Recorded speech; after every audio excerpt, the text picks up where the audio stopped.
so thrilled to finally be back after 4 long years. It's been a long road for everyone involved, and especially you, the teachers, directors, students, parents, administrators, supporters, and also our adjudicators. In the concert hall today, our adjudicators will be Peter Stoll, Marianne Fratia, David Lum, Mark Caswell, and Joseph Resendez. Thank you and welcome. The Golden Horseshoe Music Festival cannot happen without the support of many organizations, and to them we extend our thanks. A special thanks goes out to Ancaster High School for allowing us I didn't realize the mic was on. Also good. Good. Welcome. This is St. Thomas More. And I'm very, very happy to see your program today.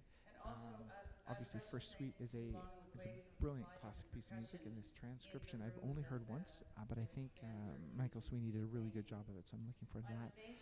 Of course, Nessa Dorma speaks for itself, and Donkey Riding. This is published by Eighth Note Publications, who are actually friends of ours, and it's a really, really fun piece. Great folk song, and it's got so much character in it.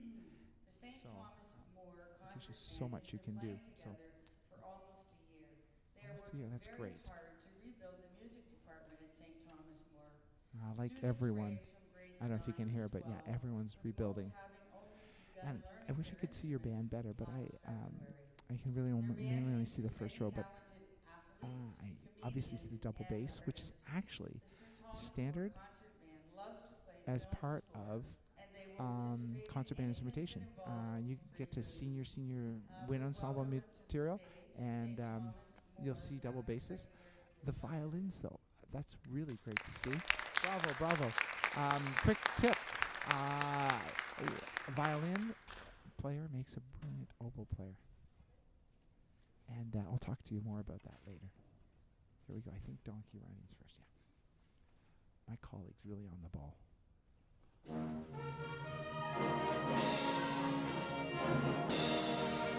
Nice job. That first downbeat. Sustain that half note tie, and then all these da da da da da da. Make sure the call and responses are balanced. Nice job. It's a nice light payphone. Now bring the volume down. Bring it down. Bring that snare down. You have great control.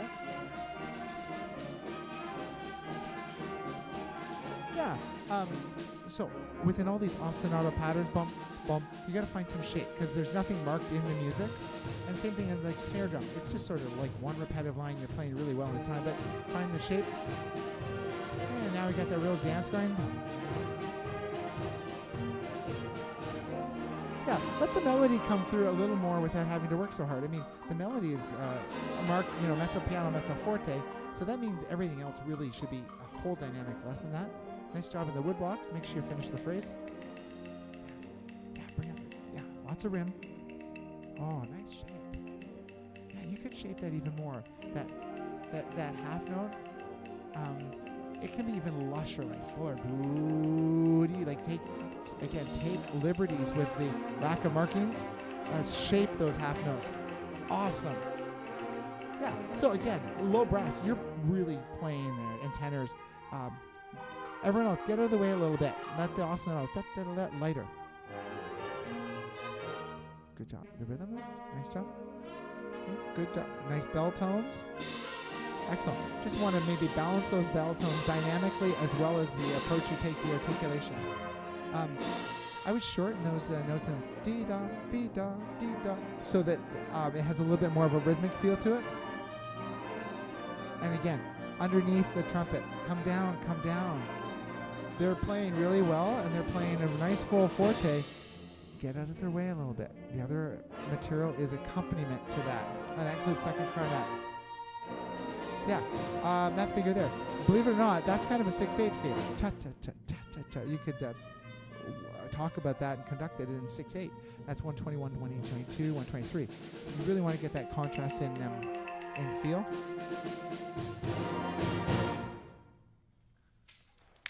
Bravo. Okay. Oh my gosh, this is such a great piece. I really wish I got to work with you on this. But yeah, there's so many. This arrangement has so many colorful character moments, and you really want to bring those out. So just where I left off, sorry, 120 to I guess 124. It's marked 3/4, but it's really a 6/8. So same tempo, but really, if you approach it from a 6/8, you will probably get more of that feel. We've got the 3/8 note, 3/8 note pattern, and then back to the 2. For all, I say like a little bit more lightness to it. I mean, the piece is fun and playful, and you captured that at many times, but other times, when it was really densely scored, everyone's playing. It's hard to be light, so you have to consciously maybe even mark like staccatos, or just write the word lightly and just be conscious of being lightly. And then another example. So when that trumpet comes in at 110, and they have the elongated melody on top of that, just really light underneath them, and for second clarinet, to keep it playful all the way through. A fortissimo in this piece is different than a fortissimo in, say, one of the movie scores you're talking about, like a Pirates or Star Wars, right? This is a lighter fortissimo. So don't let your playing get heavy. And moments that are syncopated, like at the end, put a little detachment between the notes. So instead of one da da da, it's da da dum. So play with things and find the character of the piece in your articulations and your dynamics. Thank you. Yeah. And again, I'm being picky. You played it very well. So here we go.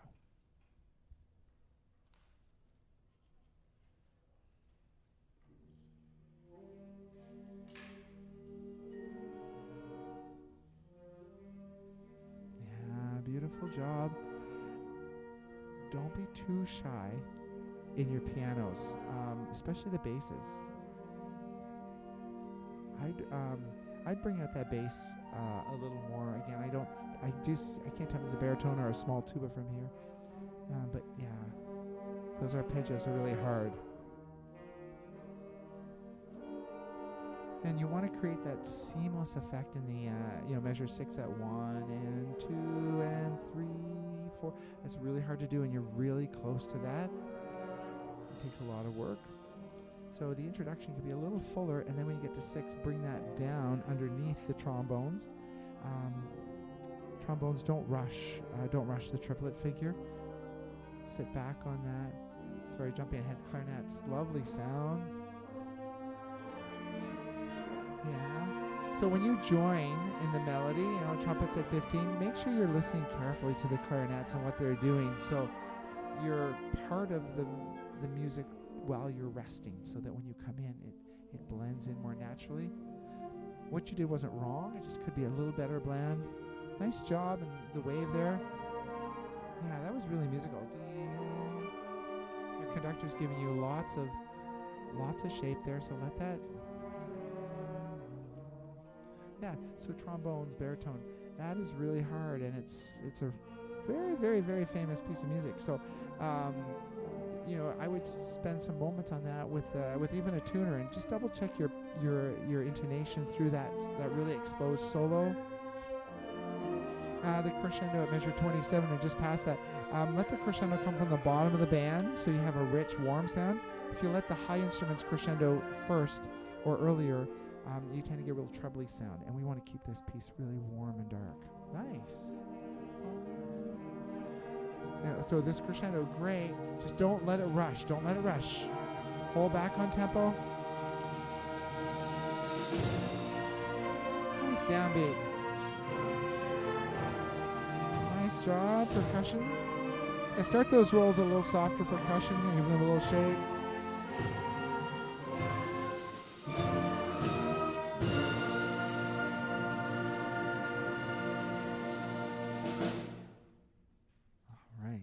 So, yeah, you really brought the flavor and the character of the piece, and I'm sure you've listened to it a few times with different people, because it's really important when you're taking a piece of music like this, really famous piece of music from opera, and more importantly, it's a piece that is sung, not played. It's really important to listen to the way a vocalist would approach the phrasing, and for us, and the articulation, right? So not that we're going to try and exactly copy, but we have to have a really good sense of how this should be presented, because really we are stealing a piece of vocal music in simple terms, right? Opera music. So we need to understand fully how it's phrased, and I think you had a pretty good handle on that. Be careful in these big moments not to overplay your tone quality. I mean, every musician, depending on where they are in their development, even professionals, have a range of how softly or how loudly they can play and still have a good sound. So make sure you stay within that, even if you're like, oh, I want to push a little harder. Just be listening to yourself and going, is my tone still rich and warm and in tune? And then if that's the max, then just stay there, and that will help a lot with the overall sound of the ensemble. Thank you. It was lovely, enjoyable. Okay. All right, on to the third piece, First Suite in E flat. This is a great piece of music. Starting on the pickup to.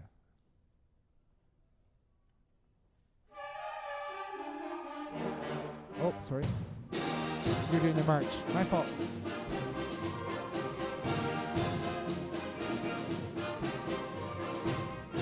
Okay. Excellent sense of time through this. I would just suggest stylistically, don't take away any of your energy, but some of the volume, it's a little too big, I think. And marches, believe it or not, actually have to have a lightness to them. And that comes obviously just from the fact that they're marches, right? And literally, soldiers used to march to music, and hence the word march. So I would say you can be strong and big and exciting and just lighter. Okay, if you look at the markings too, I think they're in that whole opening section, it's primarily marked with staccato, so a little lighter. This is really beautiful contrast in here. I don't hear the percussion one though. Oh, sorry, wrong spot. Arco, is it Arco or Pitts? Yeah, maybe. Okay, that whole lyrical section was well done. Just more phrase shape to those lines. Like nothing is in the score. Shape those phrases. Nice job. This is a tricky section. Yeah, that contrasting section, the conversation back and forth between clarinets and trumpets and horns, 77 to 80, and then the low brass at 80 and low woodwinds at 80 with the descending quarter note line. Make sure that conversation is balanced. Nice job, percussion. Nice trombone horn line there. It's an important tenor sax. That was an important counter melody.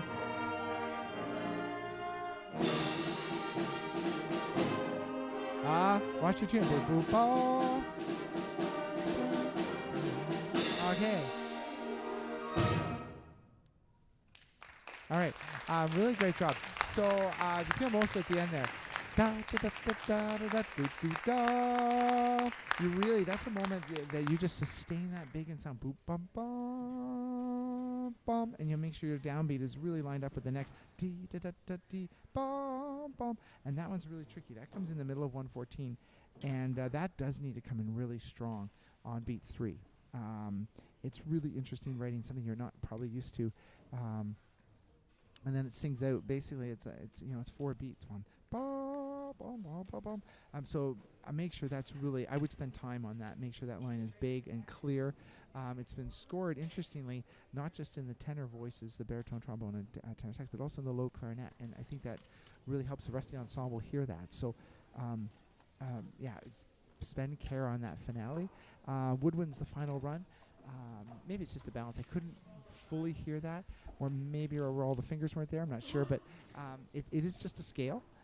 So spend a few minutes on that, and so that little details like that are there throughout the whole piece. I really hope you'll like this. There's so much color and character in this march, and I want you to explore those. If you haven't, please go back and listen to the original, not just the band recording online.